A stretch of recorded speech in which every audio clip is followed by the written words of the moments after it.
Well, our guys had a good week of practice. Kind of simulated all the things that you have up there.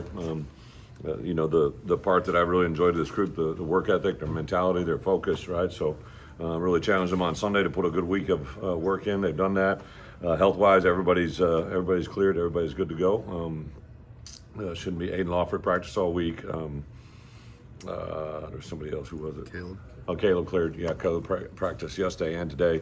Actually, I think he practiced Tuesday too. He did practice Tuesday. He might have been in green, but yeah, he's cleared. So, with that, open up for questions. This Wisconsin defense obviously is playing well. Yeah. I think the two freshman linebackers are probably. What have you seen from the? Yeah, well, they played well all year, really defensively. I mean, there's obviously some games that got away from them there and during that stretch, but yeah, they're big up front. They're physical. That DC and him and Luke have been together a long time, so I think they understand what they want. Yeah, the emergence of the two freshman linebackers, obviously, they're very productive. But I just think overall they play with a lot of confidence. They do a lot, but not a lot. They kind of hide certain things well. But I'm excited about the challenge. I know Luke's excited. I think the biggest thing too, they've really tackled, I think, pretty well. One of the things that gets lost on defensive measurements is a lot of times the actual production on early downs. Now, third down, it's about throwing at the chains, right, and making it. But early downs, a lot about tackling. They've tackled very, very well. I want to ask you officially about being the CFP, being the rankings. You said you were most surprised. Just tell me why.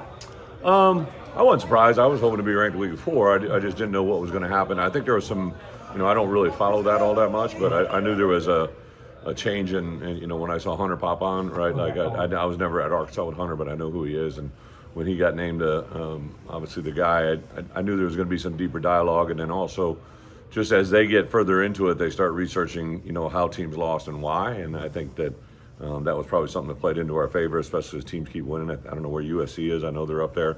Obviously, the three losses we have to have, Indiana and Ohio State up there as high as they are, that should draw attention. So all we got to do is worry about this week and see where we're at the end. You guys have a lot more PBUs the last two games. Yeah. What's gone into getting more hands on football? I think emphasis, Aaron and our defense staff has really emphasized that. Some of the PBUs are obviously normal ones at the top of routes with our DBs, but we've got a lot of hands on balls. Pat Farrell's a large dude, right? Angelo's gotten a hand on a couple. Kurt Neal's got his hands on some. I think part of it's understanding where a quarterback is and making him throw. But yeah, I thought that's been a huge thing in the last 3 weeks for sure. Can't control the weather, obviously.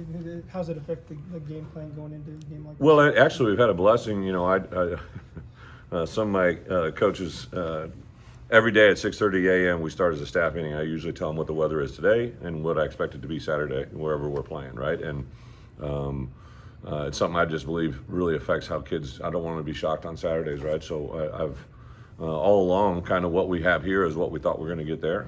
I looked today, and it's supposed to be somewhere around 35. Light winds on Saturday night, no moisture, so it kind of played into the way we had the last 2 days here. I think I remember here that Wisconsin's not heating their field. Is that, if they do, does that make much of a difference? I have no. I didn't even. I couldn't tell you. I don't think I had a heated field, but I could be wrong. I don't think I did. I think they did that. I remember something about that. They wanted to host a playoff game, right? There was a part of that. So, yeah, I don't know what that means. I have a heated floor in my bathroom. That's pretty live, but that's about it. Will this be James White's first time back there as a non-Badger, if you will? James White? Yeah. Well, we got a lot of them. James White, Aaron Henry, Terrence Jamison, all those guys were teammates. Got quite a few guys. Pete Wyden, who was my DFO. I hired him out of there. His dad was the lead lawyer for the University of Wisconsin, been connected a long time. Mark Torsani and I have been together since my first day in the job there, so there's a lot of guys throughout the building. James will have some big news coming this afternoon. It's kind of cool. So I'm super excited for him. He's really been a blessing. He's a guy that I've tracked for a long time. I'm sure he'll tell you this in his own humility way, right? He was a second-string running back. He wasn't even a starting tailback, and we recruited him to Wisconsin. He became the freshman Big Ten Player of the Year. Set a record there during the next 4 years to put himself in the NFL, and it's kind of cool the way our paths crossed. I later became, obviously, the Patriots and shared a journey with him, and then now got him into coaching, and he'll take another step forward, and I'm really excited for him later this year. But he gave us a good year here, and super excited about his future. You have a common opponent. Did you watch a lot of film of their game against Washington? Yeah, now that was one where the weather did. I would say in that game, it was, I remember that was our bye week, and I was sitting there, and I'm like, okay, I've been there, done that, and then I think that one was very apparent. But on the flip side of it, right, you could see the emotion of that game. It stayed close, and then those guys continued to play really well on defense. They got a little banged up, Washington did, but Wisconsin took advantage of every moment. You saw some of the players you see now that played really well last week against Indiana kind of emerge in that game, and that's what they've been riding on.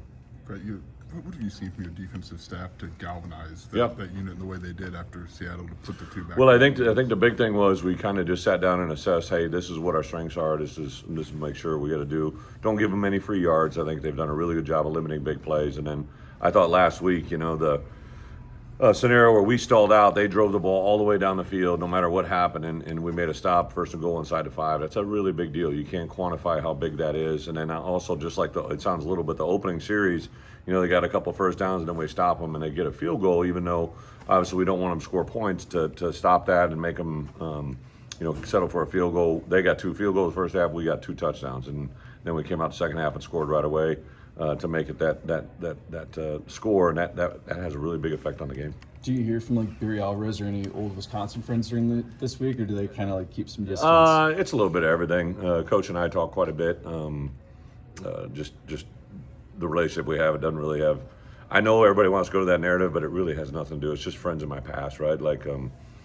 During our bye week, I was in Jersey and landed next to the Giants facility, and we called Charlie Bullen, and we met him for a half hour, right? Like in this profession, you just got buddies all over the place, and what they are. So I saw that video that Coach, somebody sent at the radio show where somebody made reference about the status of the programs, and it was an animated Coach Alvarez response, but it's just, my wife, we got a lot of great memories there, a lot of our coaches as well, so that part is really cool, but that's really either before the game or after the game. It doesn't have anything to do with where it's at. So super amount of respect for Luke and his crew, and they're playing really good football, so we'll see where we're at. Seems like you've been really purposeful about establishing the running game last week. What have you seen from that? What are you pleased about? Yeah, well, when we run the ball well, we play well, right? That's bottom line. I think offensively, that's been a big kind of staple of our past. My career, we've evolutioned from what I was doing at Wisconsin, a little bit of Arkansas, to where we're at now. Just it's a different time of college football, to play with tempo. Obviously, our quarterback is very talented. It used to be, my old offenses back in the day were all running back, rushing oriented, and now we got wide receivers, we got quarterbacks, got 3 running backs, different skill set of all those guys. But I think when we play on time and on rhythm, it's when we're running the ball effectively on early downs. Brett, one more about the rankings. What does it mean for your program to be in the CFP rankings? Yeah, it's big. Makes us relevant. I would tell you, when those rankings come out, I was I wasn't near my phone, but about an hour after they out, I came back, and you just have an influx of reactions from not necessarily. Well, yeah, there were recruits, guys we just had on campus, guys that are in the portal that we're recruiting, right? Your portal and JC recruits, those guys are much more engaged with what's going on in college football, more so than maybe high school kids, right? So, but also just for me personally, I hear from NFL coaches, NFL people that they're sitting at home watching the college ranking stuff. I hear from, former coaches that I worked with that are other places that are enjoying our success, even though they weren't here anymore, right? So it's just, I think it brings in a lot more awareness to your program when you're ranked. It's just, you're in a different conversation. It's a good thing to be a part of.